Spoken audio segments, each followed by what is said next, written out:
बिस्मिल्लाहिर्रहमानिर्रहीम। अस्सलाम वालेकुम तमाम स्टूडेंट्स, उम्मीद करती हूँ आप सब खैरियत से होंगे।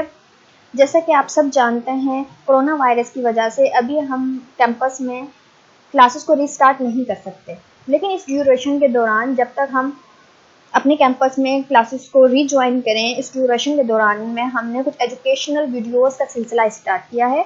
ये वीडियोस आपके कोर्स और सब्जेक्ट से रिलेटेड हैं, जो कि आपको घर बैठे आपकी स्टडीज़ में हेल्प करेंगी। आज हम अपना लेक्चर स्टार्ट करेंगे। हमारे फर्स्ट लेक्चर का जो टॉपिक होगा वो होगा डोजेज फॉर्म। डोजेज फॉर्म हकीकत फार्मास्यूटिक्स का चैप्टर 6 है, जो कि हमने ड्यूरिंग क्लासेस, कैंपस में जो क्लासेस हमारी हो रही थी लॉकडाउन से पहले, उसमें स्टार्ट कर दिया था और बहुत से टॉपिक्स भी हमने क्लास में स्टडी कर लिए थे। लेकिन मैं आज कुछ बेसिक टर्म्स जो मोस्ट फ्रिक्वेंटली इस चैप्टर में यूज़ हुई हैं उनको रिपीट करना चाहती हूँ। रिपीट करने का मकसद ये है कि जिन स्टूडेंट्स के माइंड से ये टर्म्स निकल गई हैं वो दोबारा से रिफ्रेश हो जाएं और आपको आने वाले जो टॉपिक्स हम डिस्कस करेंगे, जो लेक्चर्स हमारे होंगे, वो आप अच्छे से समझ लेंगे इन टर्म्स को समझने के बाद। तो यहाँ पे फर्स्ट टर्म जो लिखी हुई है वो है डोज। डोज के बारे में क्लास में आप अच्छा से समझ लिया था आप लोगों ने और डिटेल में हमने स्टडी किया था, लेकिन यहाँ पे मैं आपको रिफ्रेश करवाती हूँ कि डोज क्या चीज़ है। Dose refers to a specified amount of medication taken at one time। एक वक्त के अंदर वो खास मिकदार जो दवाई की प्रिस्क्राइब की जाती है उसको हम डोज कहते हैं। जैसे 500 mg की टैबलेट, यहाँ पे 500 mg डोज है उसकी। वो खास मिकदार मेडिकेशन की, वो खास मिकदार किसी भी मेडिसिन की जो कि एक वक्त में प्रिस्क्राइब की गई हो या दी गई हो, उसको हम डोज कहते हैं। As an example, when penicillin is prescribed to combat an infection, the stated dose might be 10 mg। मिसाल के तौर पर अगर हम पेनिसिलिन, किसी इन्फेक्शन के लिए हम पेनिसिलिन ले रहे हैं, उसके लिए 10 mg प्रिस्क्राइब किए गए हैं, तो यहाँ पे 10 mg जो है वो डोज होगा। नेक्स्ट टर्म इसी से मिलती जुलती है, डोज से मिलती जुलती एक वर्ड है डोजेज। डोजेज क्या है? Dosage refers to the administrating of a specific amount, number and frequency of doses over a specified period of time।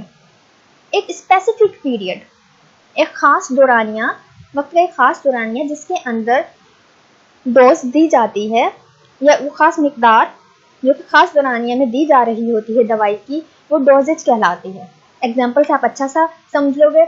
As an example, when penicillin is prescribed as 10 mg to be taken 3 times per day। अगर हमें penicillin prescribe की गई है और उस तरह prescribe की गई है कि आपने एक दिन में 3 दफ़ा 10 mg पेनिसिलिन लेनी है, या कोई भी टैबलेट अगर हम कहते हैं कि हम दिन के अंदर 10 mg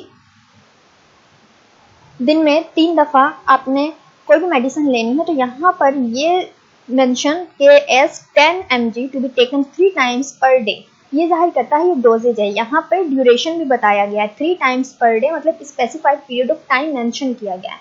जहाँ पे डोज के साथ स्पेसिफाइड पीरियड ऑफ टाइम, उसका खास दौरानिया मेंशन किया गया हो, उसे हम डोजेज कहते हैं। 10 mg to be taken 3 times per day, 10 mg यहाँ डोज है, taken 3 times per day, specified time यहाँ पे मेंशन है, तो ये डोजेज होगा।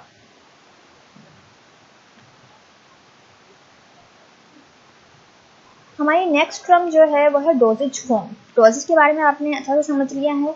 आगे है डोजेज फॉर्म, जो कि चैप्टर का नाम भी है। डोजेज हमने अभी प्रीवियस स्लाइड के अंदर देखा था। डोजेज क्या चीज़ है? एक खास मिकदार जो कि खास दौरानिये के अंदर दी जाती है दवाई की, वो डोजेज है। लेकिन वो किस शक्ल में दी जा रही है, वो आपकी बॉडी में किस शक्ल के अंदर जा रही है, जहाँ पे उसने अपने एक्शन शो करना है, वहाँ तक वो किस शक्ल के अंदर है, किस शेप के अंदर है। फॉर्म मतलब शक्ल या शेप, तो डोजेज फॉर्म, वो डोजेज किस फॉर्म के अंदर है, किस शेप के अंदर है।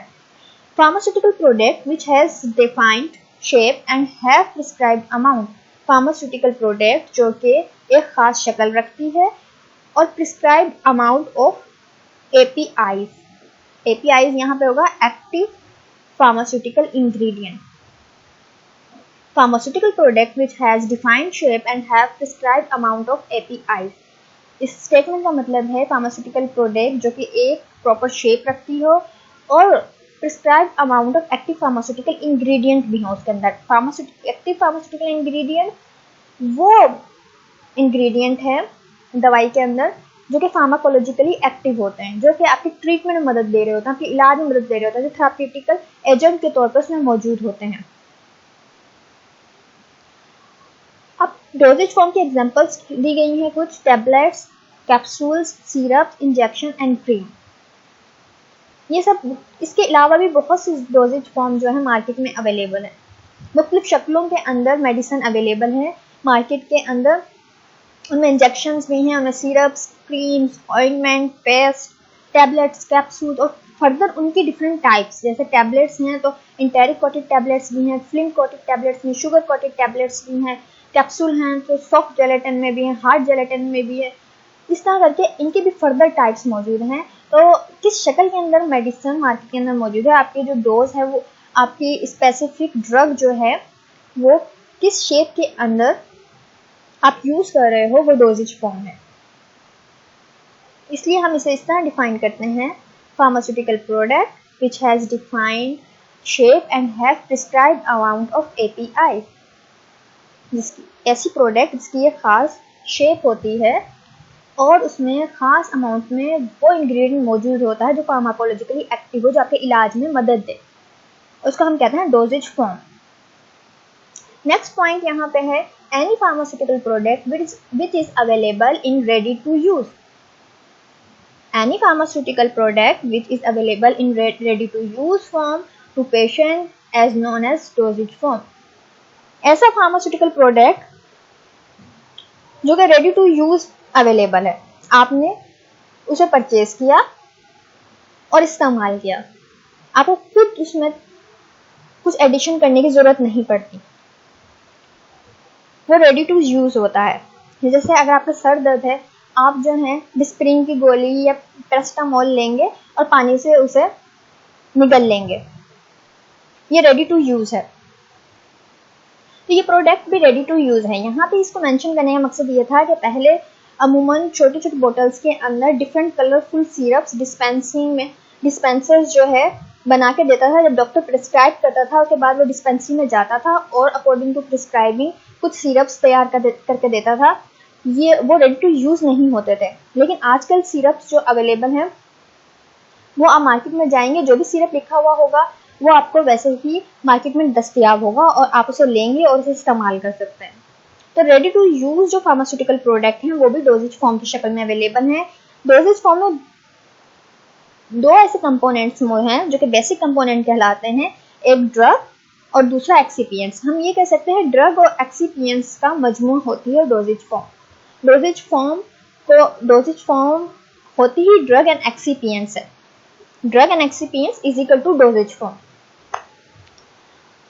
अब ड्रग एंड एक्सिपिएंट्स खुद क्या होते हैं ये हम नेक्स्ट स्लाइड में देखते हैं कि ड्रग एंड एक्सिपिएंट्स खुद क्या है।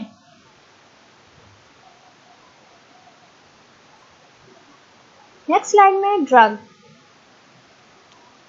के बारे में हमने डिटेल में फर्स्ट चैप्टर के अंदर डिस्कस कर लिया था। ड्रग क्या है? Active pharmaceutical ingredient. किसी भी मेडिसिन में जो एक्टिव फार्मास्यूटिकल इंग्रेडिएंट होता है, जो थेराप्यूटिकल एक्टिविटी रखता है, फार्माकोलॉजिकल एक्टिविटी रखता है, जो आपके इलाज में आपकी तकलीफ को दूर करने में मदद दे रहा होता है, वो हकीकत ड्रग है। लेकिन अगर हम जब इसे डिफाइन करते हैं तो इस तरह डिफाइन करते हैं: chemical compound intended for use in diagnosis, treatment, prevention of disease. ऐसा केमिकल कंपाउंड जो कि इस्तेमाल होता है डायग्नोस करने में, ट्रीटमेंट करने में और प्रिवेंशन ऑफ डिजीज में, वो ड्रग कहलाता है। अगर हम डोजेज फॉर्म के हवाले से देखें तो वो एक्टिव फार्मास्यूटिकल इंग्रेडिएंट, वो इंग्रेडिएंट जो कि डायग्नोस, ट्रीटमेंट, प्रिवेंशन में मदद दे रहा होता है, वो एक्टिव फार्मास्यूटिकल इंग्रेडिएंट है। यहाँ पे ड्रग को डायग्नोसिस में मदद देने, ट्रीटमेंट में मदद देने एंड प्रिवेंशन ऑफ डिजीज में मदद देने के बारे में बताया गया। अब डायग्नोसिस में कैसे हेल्प करते हैं ड्रग? मुख्तलिफ किस्म के ऐसे एजेंट्स होते हैं, ड्रग एजेंट्स होते हैं, केमिकल होते हैं जो कि डायग्नोसिस में भी मदद देते हैं। जैसे ऑप्थेल्मिक डायग्नोस्टिक एड में फ्लोरेसेंट सोडियम यूज हो रहा होता है। इसी तरह ट्रीटमेंट में इस्तेमाल होता है, इलाज के लिए इस्तेमाल होता है। जैसे आपको कोई सर दर्द है, आपको फीवर है या चेस्ट इन्फेक्शन है, तो आप जो है मेडिसिन लेते हैं अपने इलाज के लिए। या फिर प्रिवेंशन ऑफ डिजीज में, प्रिवेंशन ऑफ डिजीज मतलब बीमारी से बचाव के लिए भी ड्रग इस्तेमाल होती है एज अ मेडिसिन फॉर्म, जैसे कि वैक्सीनेशन। हम बच्चों में हिफाजती टीके लगवाते हैं, वो हिफाजती टीके अभी बच्चा बीमार नहीं हुआ होता बल्कि उससे पहले ही उनको वो टीके लगवा दिए जाते हैं ताकि वो प्रिवेंट कर सकें आने वाली डिजीज से बच्चे को। डिफरेंट किस्म की वैक्सीन अवेलेबल हैं, वो प्रिवेंशन ऑफ डिजीज में इस्तेमाल हो रही होती है। कुछ और मेडिसिनल एजेंट जो प्रिवेंशन ऑफ डिजीज में इस्तेमाल हो रहे थे, तो हम इसलिए कहते हैं drug is a chemical compound intended for use in diagnosis, treatment and prevention of disease. इसके अलावा ड्रग जो है हम इस तरह भी मेंशन कर सकते हैं, ऐसा एजेंट फार्माकोलॉजिकली चेंज लेके आता है।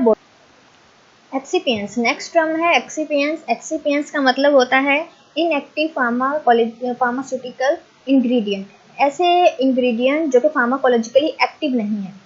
ड्रग जो है ऐसा इंग्रेडिएंट है जो फार्माकोलॉजिकली एक्टिव होता है डोजेज फॉर्म में, लेकिन एक्सिपिएंट्स ऐसा इंग्रेडिएंट है जो कि फार्माकोलॉजिकली इनएक्टिव है, फार्माकोलॉजिकली कोई परफॉर्मेंस शो नहीं कर रहा होता, थेराप्यूटिकली एक्टिविटी उसमें नहीं हो रही होती।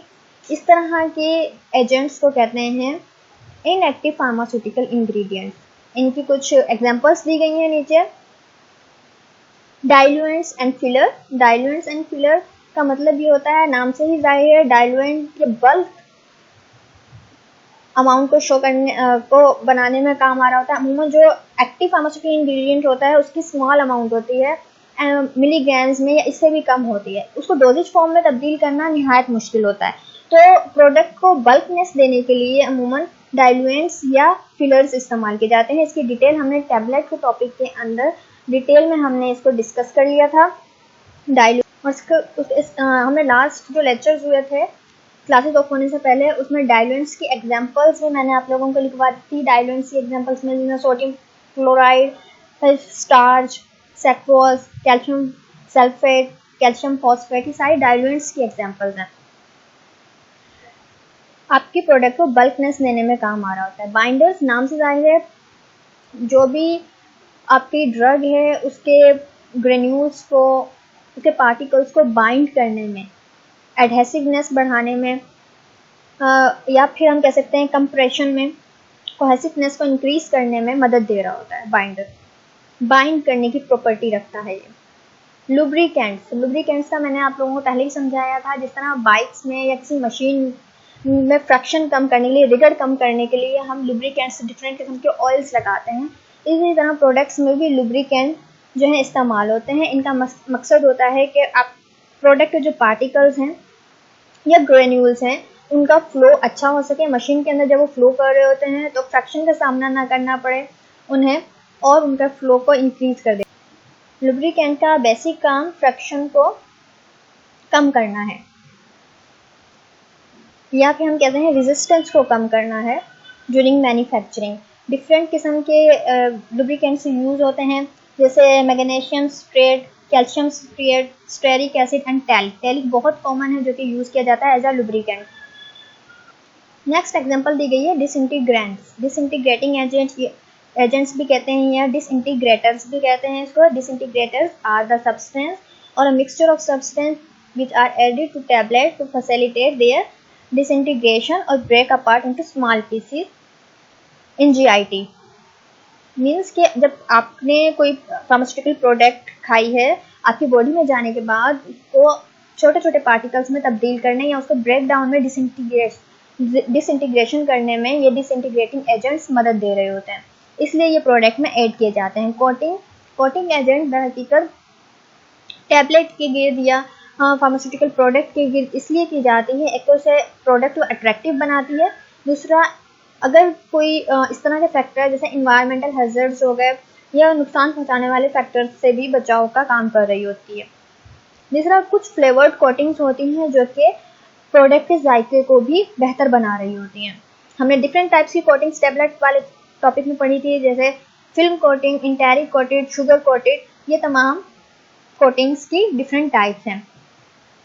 प्रिजर्वेंट्स या प्रिजर्वेटिव्स जो कि प्रोडक्ट को खराब होने से बचा रहे होते हैं, उसमें बैक्टीरियल ग्रोथ ना हो या उसे किसी भी किस्म का एनवायरमेंटल फैक्टर नुकसान ना पहुंचाए, उसकी स्टेबिलिटी को बढ़ाने के लिए हम डिफरेंट टाइप्स के प्रिजर्वेंट्स इस्तेमाल करते हैं।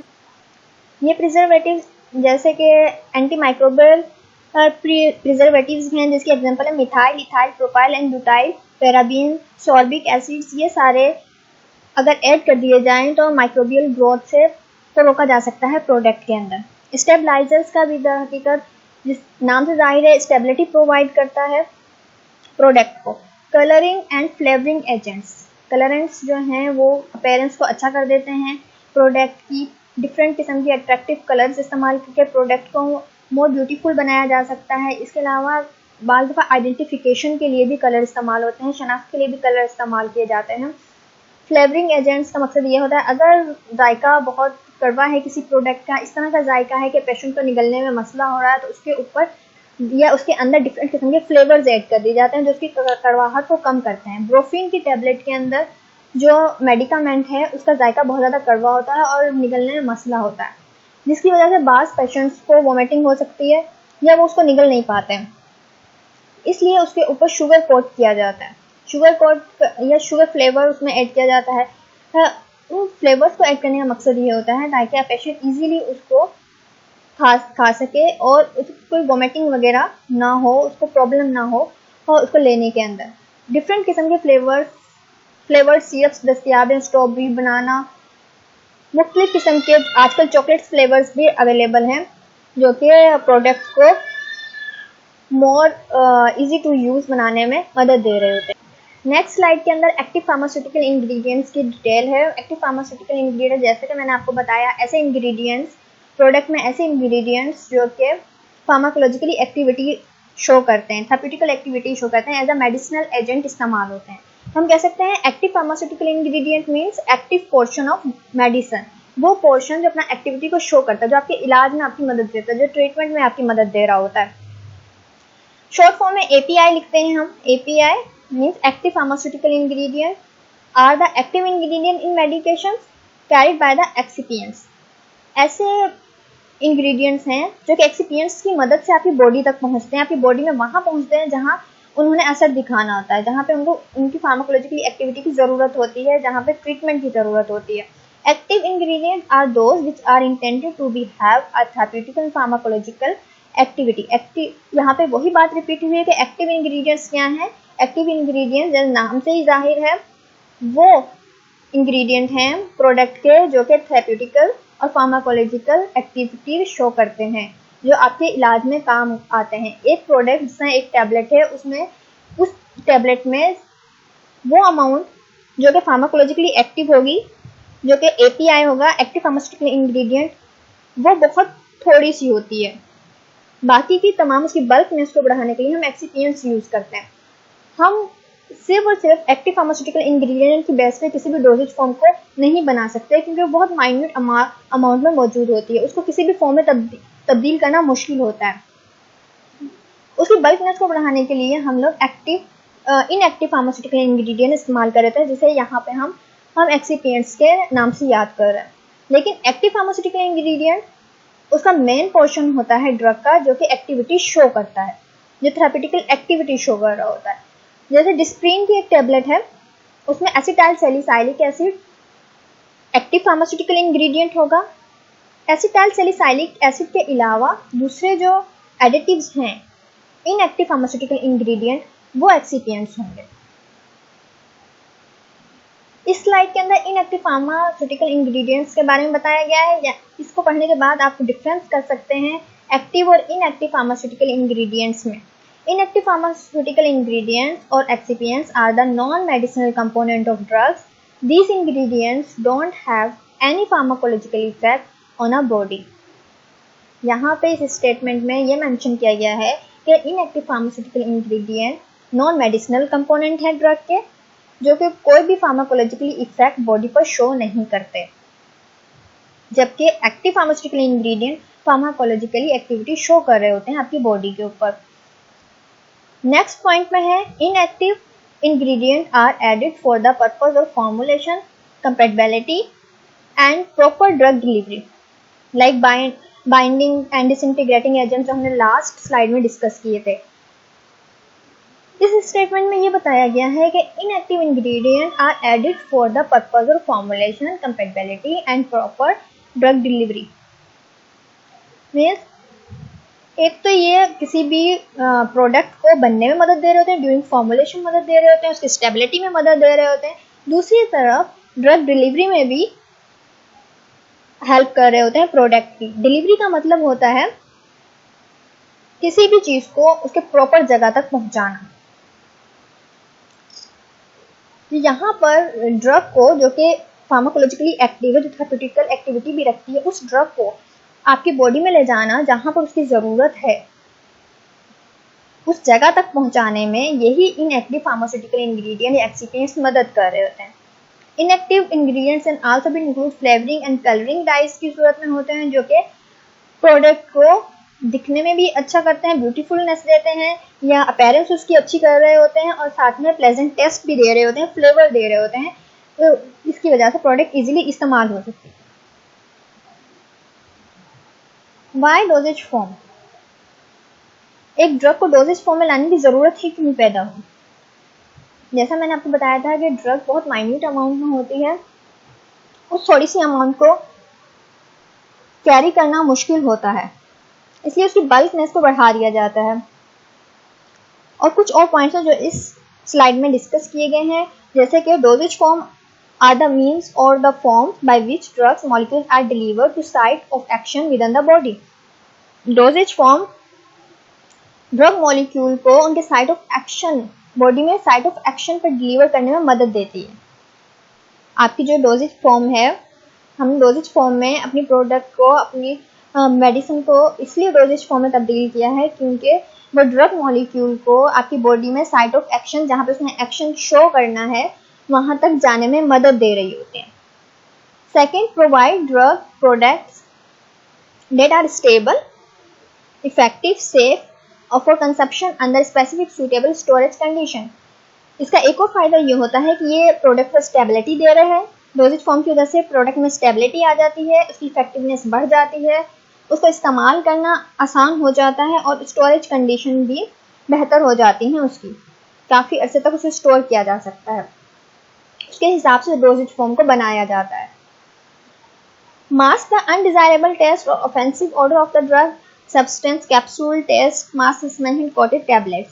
इस सेंटेंस में ये बताया गया है कि हम मुख्तलिफ किस्म के डोजेज फॉर्म को इसलिए भी बनाते हैं कि अगर आपकी प्रोडक्ट का जायका अच्छा नहीं है और उस जायके को ओवरकम करने के लिए हम उसकी शेप तब्दील कर देते हैं। जैसे कैप्सूल के शेल के अंदर जो मेडिकामेंट होता है, अगर वो कड़वे जायके का है तो पेशेंट को फील नहीं होता क्योंकि उसके ऊपर शेल की कवरिंग है। या शुगर कोटेड टैबलेट्स के अंदर अगर कड़वे जायके का मेडिकामेंट मौजूद है तो शुगर उसकी जायका है उसको कवर कर लेती है। हमने ऐसे कैप्सूल बनाए जो कि इस तरह के प्रोडक्ट रख रहे हैं जो जायके को फील नहीं होने दे रहे, उसकी कड़वाहट को फील होने नहीं दे रहे। इसी तरह फ्लेवर सस्पेंशन अवेलेबल हैं, कोटेड टैबलेट हैं। कोटेड टैबलेट बनाने का मकसद ये है, एक तो उनमें नमी से महफूज रह रही होती है चीज़, दूसरा उसके जायकों को बेहतर कर रही होती है, उसकी अपीयरेंस को बेहतर कर रही होती है। अकॉर्डिंग टू डिमांड मुख्तलिफ किस्म की कोटिंग्स में अवेलेबल होती हैं टैबलेट। डोजेज फॉर्म को बनाने के ये सारे फ़ायदे हैं, ये सारे मकसद हैं डोजेज फॉर्म की शेप में ड्रग को पेशेंट को देने के। फिर हमने एक टर्म पढ़ी थी, ड्रग डिलीवरी सिस्टम। जैसे मैंने बताया आपको, ड्रग आप लोग समझ चुके हैं अच्छे से, फार्माकोलॉजिकली एक्टिव एजेंट होता है और डिलीवरी का मतलब होता है किसी भी चीज़ को उसकी मुकर्ररा जगह तक पहुंचाना, ट्रांसपोर्ट करना। तो drug delivery describe the method and approach to delivering drugs और pharmaceutical product to their site of action with in an organism with the goal of achieving a therapeutic outcome. Drug delivery ऐसा method है जिसके ज़रिए आपकी जो drug है और pharmaceutical product है किसी भी ऑर्गेनिज्म के बॉडी में उस जगह पर पहुंच जाती है जहां पे उसने अपना अमल करना है, जहां पे उसने अपना काम करना है। ये साइट ऑफ एक्शन, वहां तक वो पहुंच जाती है। ड्रग डिलीवरी हम कह सकते हैं डिस्क्राइब द मेथड, ऐसा मेथड जिसमें आपकी pharmaceutical product site of action तक पहुंचती है आपकी बॉडी के अंदर। इसका मकसद क्या होता है कि वहाँ पे जाके वो अपनी एक्टिविटी शो करे और इलाज में मदद दे सके। सेकंड पॉइंट में है drug delivery is a method or process of administrating a pharmaceutical compound to achieving a therapeutic effect in human animals. Drug delivery ऐसा मेथड है, ऐसा प्रोसेस है जिसके अंदर फार्मास्यूटिकल कंपाउंड जो है थेराप्यूटिकल इफेक्ट शो करते हैं बॉडी में जाकर, और उनको वहां तक ले जाने के लिए जो मेथड इस्तेमाल होता है उसको हम ड्रग डिलीवरी कह रहे हैं। Drug delivery system is a system that is used as a medium or carrier for administrating a pharmaceutical product to a patient. एक ऐसा सिस्टम, एक ऐसा मीडियम और कैरियर जो कि फार्मास्यूटिकल प्रोडक्ट को पेशेंट की बॉडी के अंदर पहुंचाने में मदद दे रहा होता है, पेशेंट को लेने में मदद दे रहा होता है मेडिसिन को। ऐसा सिस्टम को हम कहते हैं drug delivery system. It can be defined as mechanism to introduce therapeutic agent into the living body and living system. The right drug delivery system will deliver a drug to the right part of the body at a right time. अगर आपका delivery system, drug delivery system right है तो आप जो है right medicine को right जगह पर पहुंचाने में कामयाब हो सकते हैं। Means the right drug delivery system will deliver a drug to a right part of the body at right time. Doses form की इंपॉर्टेंस हमने पढ़ ली। डोजेज फॉर्म क्या होता है, डोजेज फॉर्म में के जो बेसिक कंपोनेंट्स होते हैं ड्रग एंड एक्सिपिएंट्स, उसके बारे में भी हमने समझ लिया है। यहाँ पे कुछ क्लासिफिकेशन दी गई है, क्लासिफिकेशन ऑफ डोजेज फॉर्म इसमें दिखाया गया है कि हम क्लासिफिकेशन का मतलब मैंने आपको बताया था दर्जाबंदी। कोई भी चीज़ की अकॉर्डिंग टू उसकी प्रॉपर्टी हम दर्जाबंदी कर देते हैं। यहाँ पे क्लासिफिकेशन ऑफ डोजेज फॉर्म है कि तो हम डोजेज फॉर्म की दर्जाबंदी कर रहे हैं according to route of administration और according to physical form. Route of administration का मतलब होता है, रूट ऑफ एडमिनिस्ट्रेशन मतलब वो रास्ता जिसके जरिए मेडिसिन आपकी बॉडी में गई। आपने फार्मास्यूटिकल प्रोडक्ट को अपनी बॉडी में पहुंचाने के लिए कौन सा रूट इस्तेमाल किया है, कौन सा रास्ता इस्तेमाल किया है, उस रास्ते के हिसाब से या रूट ऑफ एडमिनिस्ट्रेशन के हिसाब से यहाँ पे क्लासिफिकेशन की गई है। डिफरेंट किस्म के रूट ऑफ एडमिनिस्ट्रेशन यूज़ किए जाते हैं मेडिकेशन के लिए, oral, topical, rectal, parental, vaginal, inhaled and ophthalmic, otic. यहाँ पे कुछ एग्जांपल्स हैं। इसके अलावा भी और डिफरेंट किस्म के रूट्स हैं जिनके ज़रिए आपकी बॉडी के अंदर मेडिसिन या डोजेज फॉर्म जाती है। सेकेंड जो टाइप है क्लासिफिकेशन की वो है फिजिकल फॉर्म। फिजिकल फॉर्म का मतलब होता है वो अपीयरेंस में कैसी है, उसकी जो है कंपोजिशन कैसी है। फिजिकल फॉर्म मतलब कि विजुअली दिखने में कैसी लगती है, अकॉर्डिंग टू देयर कंपोजिशन वो दिखने में कैसी लगती है। लाइक सॉलिड है, सेमी सॉलिड है, लिक्विड है या गैसियस फॉर्म में। दो तरह की क्लासिफिकेशन हम करते हैं according to route of administration का मतलब है कि वो दवाई हमारी बॉडी में किस रास्ते के थ्रू जा रही है, वो ओरल डोजेज फॉर्म है, वो टॉपिकल डोजेज फॉर्म है, पेरेंटल है। ओरल का मतलब होता है वो मुंह के रास्ते जाएगी, जीआईटी ट्रैक को फॉलो करते हुए। टॉपिकल का मतलब स्किन के ऊपर अप्लाई होती है, या फिर जो है रेक्टल का मतलब होता है बजरियम, रेक्टली रूट के जरिए हमारी बॉडी के अंदर इंटर हो रही होती है या लोअर जीआईटी ट्रैक को फॉलो कर रही होती है। पेरेंटल का मतलब है वो बजरिया नीडल हमारी बॉडी के अंदर इंजेक्ट की जा रही है, या फिर वो फिजिकली फॉर्म में डिवाइड किया गया। फिजिकल फॉर्म का मतलब है वो दिखने में सॉलिड है, ठोस है, सेमी सॉलिड है, लिक्विड फॉर्म के अंदर है या गैसियस फॉर्म में। इस स्लाइड में रूट ऑफ एडमिनिस्ट्रेशन को दिखाया गया है। डिफरेंट टाइप्स के रूट्स जो हैं तस्वीर में दिखाए गए हैं जिससे आपको समझने में आसानी होगी। A route of administration is a path by which a drug or medicine or other substance is taken into the body. एक ऐसा रास्ता हो जिसके जरिए ड्रग और मेडिसिन या अदर सब्सटेंस जो है आपकी बॉडी के अंदर जाते हैं। जैसे सिरप्स दिखाए गए हैं, टैबलेट्स दिखाए गए, कैप्सूल दिखाए गए हैं, ये ओरली हम लेते हैं। इंजेक्शन दिखाए गए हैं, पेरेंटल ले लेते हैं, ऑटिक्स होती हैं और नेजल प्रिपरेशन होती हैं, जैसे कि ऑप्थेलमिक प्रिपरेशन है जो कि आइस दिखाकर जाहिर किया गया। ये तमाम रूट हैं जिनके जरिए प्रोडक्ट आपकी बॉडी में जा रही है। नेक्स्ट स्लाइड में classification according to route of administration के डिफरेंट एग्जांपल्स भी दी गई हैं साथ में, जैसे ओरल में tablet, capsule, syrup, suspension, topical में जो कि स्किन पे अप्लाई होती हैं, ointment, creams, gel and paste, ophthalmic में आई ड्रॉप्स में आ जाता है। पेरेंटल एडमिनिस्ट्रेशन में इंट्रामस्कुलर इंजेक्शन जो कि गोश्त में लगाए जाते हैं। इंट्रावेनस जो कि वेंस में इंजेक्ट किए जाते हैं। सबक्यूटेनियस जेरेजिल लगाए जाने वाले इंजेक्शन। इनहेलेशन वो जो कि रिस्पायरेटरी ट्रैक को फॉलो कर रहे हैं या फिर आपके नोज के जरिए आप इनहेल कर रहे होते हो। इसमें एरोसोल एंड नेबुलाइजर की एग्जांपल दी गई है। ऑटिक का मतलब है एयर ड्रॉप्स, एयर में डाले जाने वाली जो डोजेज फॉर्म है जो एयर का रूट इस्तेमाल कर रही होती हैं उनको ऑटिक प्रिपरेशन कह रहे हैं। रेक्टल में सपोजिटोरीज और एनामा यानी कि लोअर जैकेट ट्रैक को फॉलो कर रहे होते हैं ये सारी प्रोडक्ट। इनकी डिटेल मैंने आप लोगों को ड्यूरिंग लेक्चर बहुत डिटेल में आप लोगों को जो है लिखवा दिया था, इसलिए मैं यहाँ पे बहुत ज़्यादा डिटेल नहीं बता रही हूँ, सिर्फ ओवरव्यू दे रही हूँ।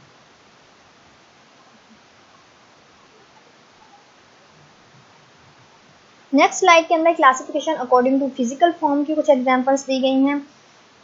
Solid, semi solid, liquid and gaseous form में इसको डिवाइड किया गया है। सॉलिड के अंदर ये है unit solid tablets, unit solid में आ जाता है टैबलेट्स एंड कैप्सूल। और बल्क डोजेज फॉर्म में पाउडर एंड डस्टिंग पाउडर।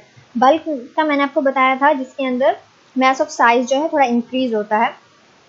उसके बाद सेमी सॉलिड में cream, paste, gel and suppositories इसकी एग्जांपल हैं। लिक्विड में मोनोफेसिक लिक्विड्स में syrup and solution and biphasic liquid में एमल्जन एंड सस्पेंशन। गैसेस में इनहेलर एंड एरोसोल। ठीक है, बेसिक हम 4 कैटेगरी में इसको डिवाइड करते हैं अकॉर्डिंग टू फिजिकल फॉर्म। अगर हम लेते हैं according to physical classification according to physical form अगर हम लें तो इसको 4 कैटेगरी में डिवाइड किया जाता है। Solid, semi solid, liquid and gaseous form. इसकी डिटेल भी आप लोगों को आपके लेक्चर नोटबुक के ऊपर डिटेल से लिखवा दी गई थी ड्यूरिंग क्लासेस। तो यहाँ पे जस्ट आपको एग्जाम्पल्स देके मैंने समझाया है और दोबारा से रिफ्रेश करा है आपके माइंड के अंदर ये इन टॉपिक्स को कि solid, semi solid, liquid and जो डोजेज फॉर्म्स हैं वो किस तरह कैटेगराइज की गई हैं। अब आपको अच्छे से क्लियर हो गया होगा डोजेज फॉर्म में वो चीज़ें हमने डिस्कस कर ली थी और वो टर्म्स जो कि बार बार रिपीट हुई थी जिस तरह dose, dosage, dosage form, route of administration के हिसाब से क्लासिफिकेशन या फिजिकल फॉर्म के हिसाब से डोजेज फॉर्म की क्लासिफिकेशन। एक्सिपिएंट्स एंड ड्रग्स में क्या फ़र्क होता है, एक्टिव इंग्रेडिएंट और active pharmaceutical ingredient and inactive pharmaceutical ingredient में क्या डिफरेंस है, ये सारा आज के लेक्चर में आपने कवर कर लिया है। इन तमाम चीज़ों का इन टर्म्स का ओवरव्यू देने का मकसद ये था कि जब हम अपना न्यू टॉपिक स्टार्ट करते हैं तो आप लोगों को वो समझने में प्रॉब्लम ना हो। आप इस वीडियो को देखिएगा, इससे रिलेटेड अगर कोई भी क्यूरी हो तो आपकी हेल्प करेंगे हम लोग।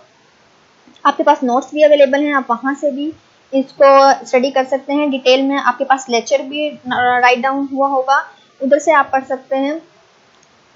अपने टाइम देने का शुक्रिया। अल्लाह हाफिज़।